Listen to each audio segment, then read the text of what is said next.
Get your tickets now for the 23rd annual edition of the OUTshine LGBTQ Plus Film Festival happening April 23rd to May 2nd. Don't miss our incredible grand opening drive-in event followed by 10 days of non-stop films from here and all around the world that you can watch at home. Watch trailers and get your tickets at OUTshineFilm.com now.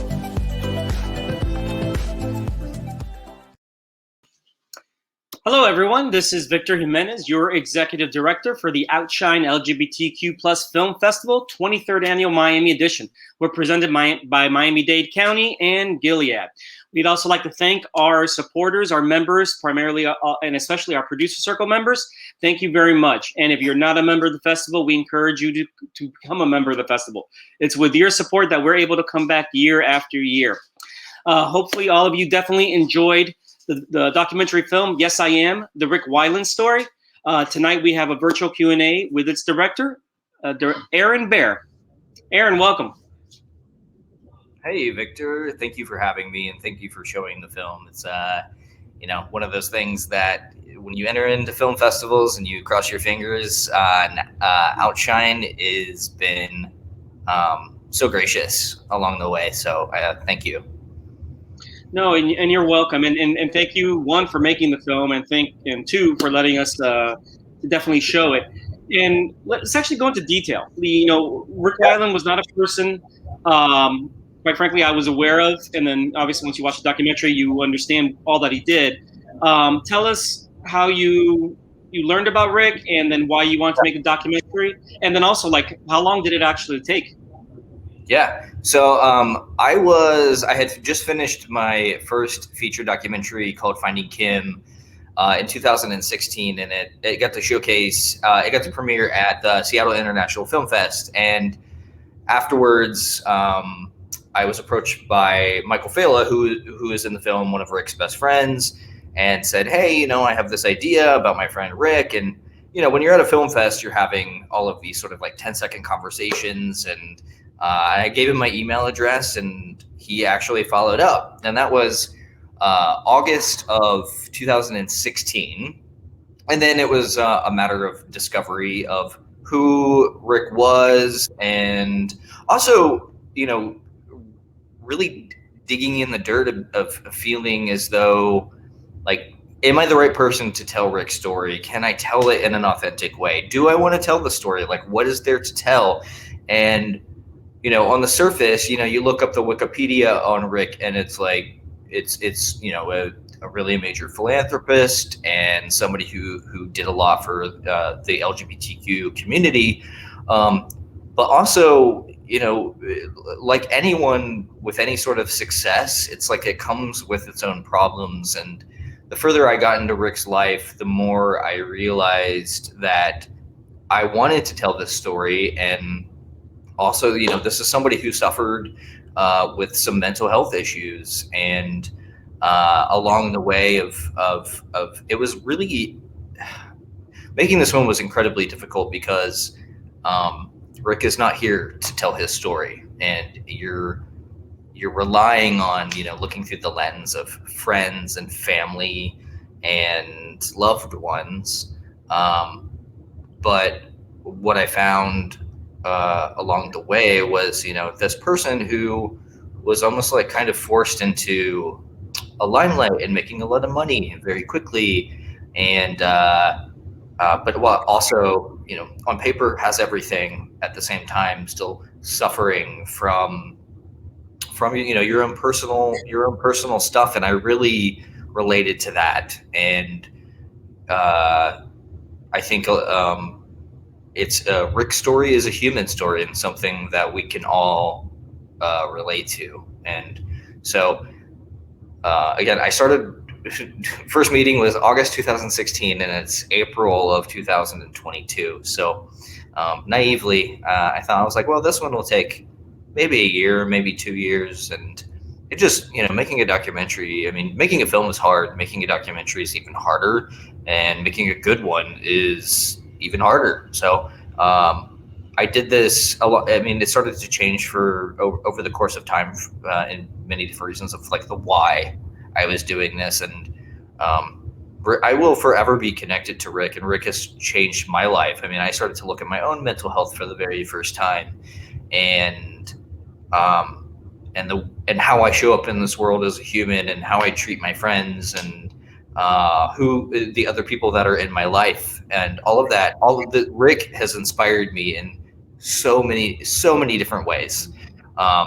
So I kind of feel like Rick's story, even though I made this film about him, is like I'm completely inspired by him.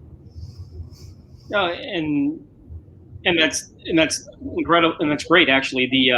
What was and I'm glad you touched on the mental health aspect of it, because that was actually in watching your film, he was diagnosed with HIV, AIDS, and then I knew obviously by the tone of the whole film, like he had passed away. So I made an assumption of what he passed away of that I was Right. obviously wrong, right? And especially Right. there was a certain point in the documentary where I got to it, I go, wait a minute, like this is kind of where it would seem to wrap up, but I know there's more coming, and Yeah. then you kind of got into the mental health, and what actually fascinated me about that for him, that was actually the bigger stigma than being gay. He was a person that was actually, in middle school and high school when he met Bill Gates and Paul Allen, and he was a person that he told them, "Oh yeah, I'm gay," and Yeah. for them, and that was never really the big issue. Never. It was, and that was something. Rick had such a duality to his life, and I think you can see that within the film. It's like he was this very shy, elusive person, but then at the same time, he would go out and like make his own costumes and dress up and go party with his friends. And I think that we all have that duality in our life, and he tried to live it in a very authentic way. But being gay was never never a thing for him. Like it was almost like, I mean, Rick had a different brain. I mean, like a genius level type of brain, and being gay was just like a matter of fact, and it wasn't something he had to think about, which is why the film is called Yes, I Am. It's like, he had that license plate, that vanity license plate made in the 70s, and to just be out and proud, and from the early days, like that never plagued him, which is, I know, not to say like people aren't plagued by that, of like everyone's coming out story is different, and but Rick's coming out story seemed just very matter of fact. Yeah, definitely. And then it was interesting. It was kind of there was a moment in your documentary where like I kind of like really identified with him. He's writing where like, I have to find friends, and I need to do something about it, because by nature I'm a natural introvert, and actually in Same. school, I am as well. Yeah. and in school I was actually painfully shy. But quite frankly, my freshman year in high school, I determined, in the summer of it, like I'm coming up with a plan to make friends, and then I actually implemented the plan. I'm going to start a course. I'm going to do this. Well, that sounds like something Rick would do. Yeah. And and then it was like I was like, I'm like really identifying with like that certain, I'm not a genius, but I can identify with that. Like, I have a problem. Let me see if I can figure out a way to solve this problem. I might mess up and fall on my face in the process, but let me do it. I actually showed a photo while you were answering of actually the actor who played Rick, and I'm going to do quick 2 little photos here. Yes. Of the actor. Tell me your creative decision to in fact employ an actor. I mean, he never spoke, but to portray Rick, because usually in these type of documentaries, you just hear people and you'll see the photos, but you don't actually see a dramatization, I guess, for lack of a better term. What was the process for your decision to do that? It started because the content that exists of Rick is so small. Like there is, if you try to, if anyone Googles, Rick Weiland, you'll find 1 or 2 things. He never gave a public interview. I know I sort of recreated through animations his GE speech. I had contacted GE, and I thought for a second like they had something recorded, but that was kind of a dead end. And I just knew that, you're telling someone's life story, but you're also still making a film, and you want it to be, visually compelling. So when I had went down to Stanford, where Rick's archive is archived, and this was just very much in sort of the discovery phase. We were sort of shooting stuff, and then I found all of these diaries at Stanford, and I didn't even realize it in the moment, but Rick kept a daily diary since the 70s, and afterwards I was like, I realized this is his voice. This is something I can use. And, there's so much, and it was like so private. And I kind of went back and forth, and, working with Mike Schaefer, who, in Rick's estate, they allowed me this access that I think if I were to be doing this on my own, it probably would have never happened. So I deeply grateful for Mike Schaefer and his connections still with Stanford, and Stanford allowing me access to their archives. But then it was the task of digitizing years and years worth of diaries, handwritten diaries, and then reading them. So it was kind of with my producers and myself, and pulling the things that were interesting from his life, and what we could sort of like help sort of carry the story along, because it's not easy telling someone's life story in 60 minutes. It's like you kind of have to pick and choose a little bit. But I think we did a pretty. I'm very happy with how it all ended up, and I kind of felt like we show the sort of the transition of anyone's life. It's like you have happy moments and joyous moments, and very sad and depressing ones. And Yes, I Am was always something that I want people to be inspired by. It's a human story, and I think that Rick's life and legacy is that, and it will continue to live on forever. Yeah. And I'm sure you're probably very thankful that he had fairly decent handwriting also. Yeah. Yes, he did. He did. There were some things where I had to read it like 500 times, and but his one of the things that I don't really talk about in the film, but worth noting is that he made all of these journals. He created all these journals, and then he went back in to each journal and color coded his own journal entries. So like everything blue meant Microsoft, everything green talked about money, everything red was about sex and love, and so on and so forth. So it's like he did almost like a little bit of the work for me, where I could go in and I could just scan these diaries and pull out, this is about this and this is about this, and then putting it into some sort of life narrative. I mean, really, this film could have been, 4 hours long, but you're up against so many things. So I feel like the running time on it was where I wanted it to be. No, definitely. Then that's actually a pretty interesting detail that he basically coded his own life. I mean, that's what he actually did. Yeah. It's quite fascinating. And all that. It's kind of interesting. Like every festival kind of has like a theme. Usually the narrative films, for some reason, this is the year of this. We have a lot of films. Yeah. Not most of them, but a lot of films like this.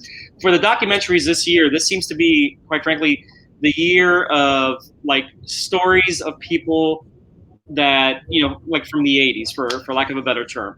We had a film that focused on Connie Norman and her activism in LA with ACT UP, with AIDS. We have a film about David Voyerich, and I just massacred his last name, but who was an artist who had again AIDS. I know Chris McKim. Yeah. And then we had this focus, and now we have your documentary about Rick. So it's kind of interesting from my point of view. Is like, wow, we're getting hit a lot about the history, and this to me is a very important thing. Like the shorthand mission of the film festival is to inspire entertain and educate.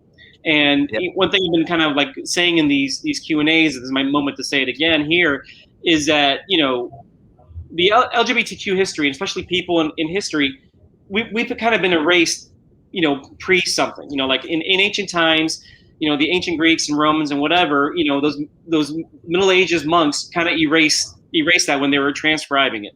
So we always have to infer from the history, like, okay, this person was probably, by whatever it is, we have to infer because the information kind of got lost, the actuality. So it is necessary that we know our history now and tell it and make sure that we're aware of like the people that whose shoulders we stand on. And with Rick, in his case, he did a lot of good, in terms of just living his life to be openly gay at Microsoft and starting that culture. And to me, actually, the thing that really impacted me from the story was like that you mentioned, the speech with GE, because it's not a company, he owns stock in GE, and they gave him the platform. But GE makes military hardware. They make health things. I'm sure But he spoke there and had a beneficial impact. And then obviously, Rick's very systematic approach to giving away his money to the benefit of good. Do tell about that, like just the enormity of like what you feel the trickle down effect of like the amounts that he's given to these different organizations and what it's really meant to the broader LGBT community as a whole.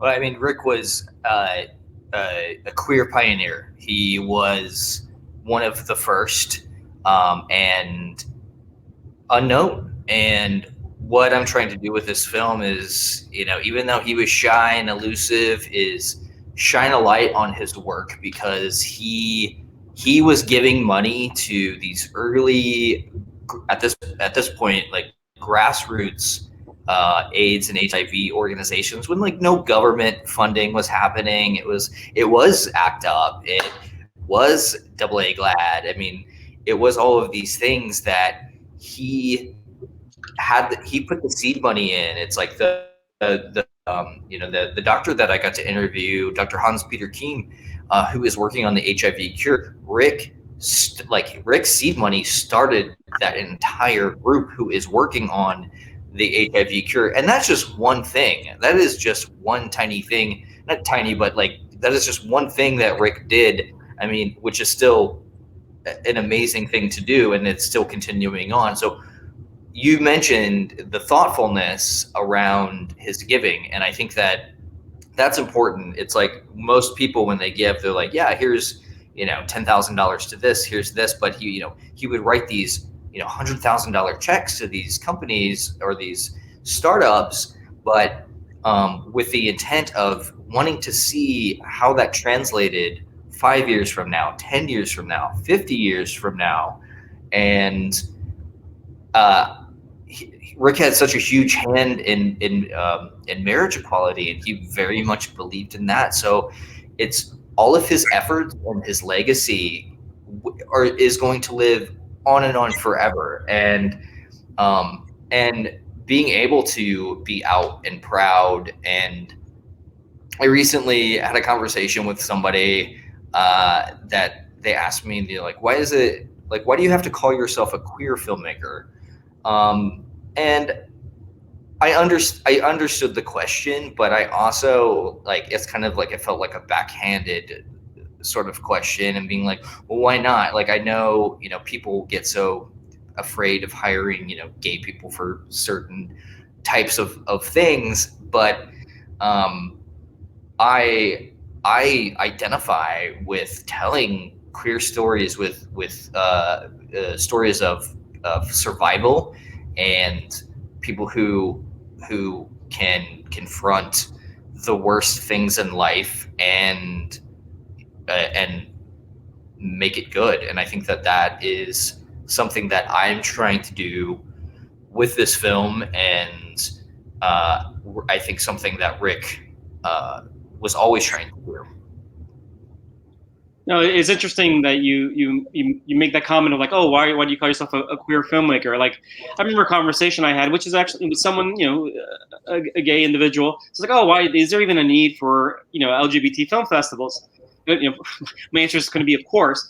And I go, but the reality is this, like a film made for an LGBT film festival is different than a film made for a mainstream audience. It's a different sensibility. It's a different story that's going to be told, and there has to be an avenue for that to be seen. And LGBTQ film festivals fill that avenue, and it creates a way for a place for these films to be created and then to be shown. And quite frankly, a lot of these films, let's be honest, Netflix and Amazon kind of see what's in the film festivals, and they pick their stuff, but they don't pick everything, right? And they pick a certain type of film, right? They absolutely do. And just the whole film festival world, for other filmmakers that are watching this, the whole film festival world, when you start to get into it, it's its own box of happiness and sadness, and like, I didn't get into this one, but I got into this one. And I won't say who, but I had some sort of like inside baseball to this one particular fest who was interested in the film, but ended up declining. Yes, I am, because they said they had conservative donors who were concerned about showing the film.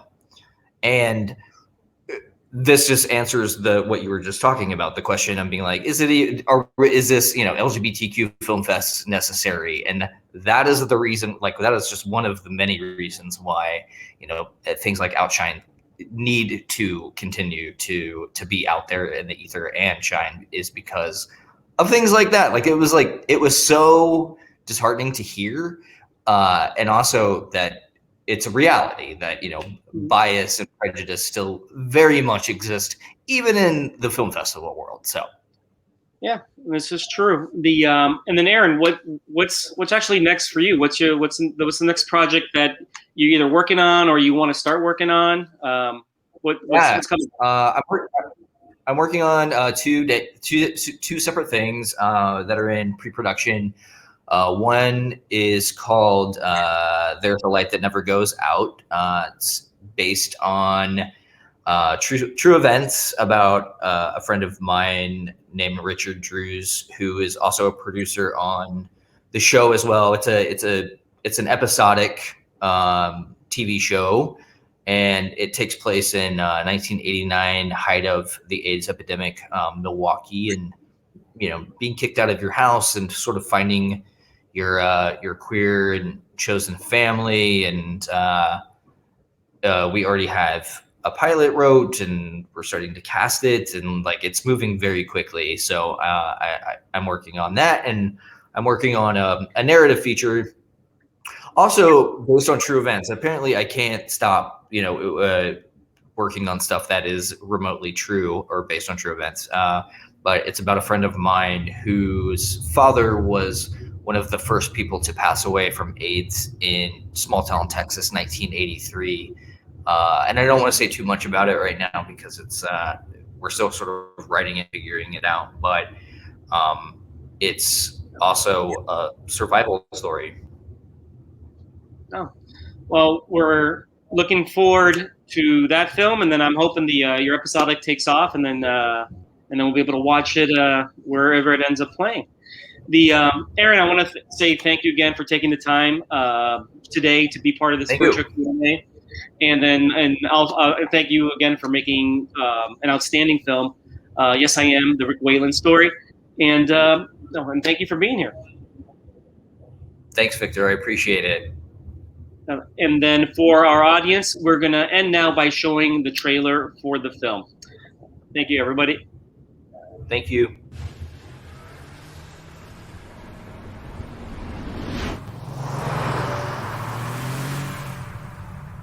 Rick was a very, very complex thinker. Always a little bit of a hard guy to figure out. He didn't have something to prove to you, but he was incredible programmer. Computers are the art form I relate to. Lifestyle of homosexuals has triggered an epidemic.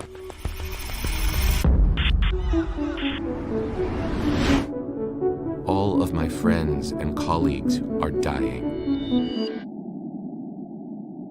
How can I help? He became such a strategic activist. He was one of the top donors to these organizations. If I told him that I loved him, that was upsetting to him. He didn't feel like he deserved love. My days are very empty. He was contemplating ending his despair. Rick was pivotal in the information age and the gay rights movement. We wouldn't live in the world that we live in today without the contribution that Rick made.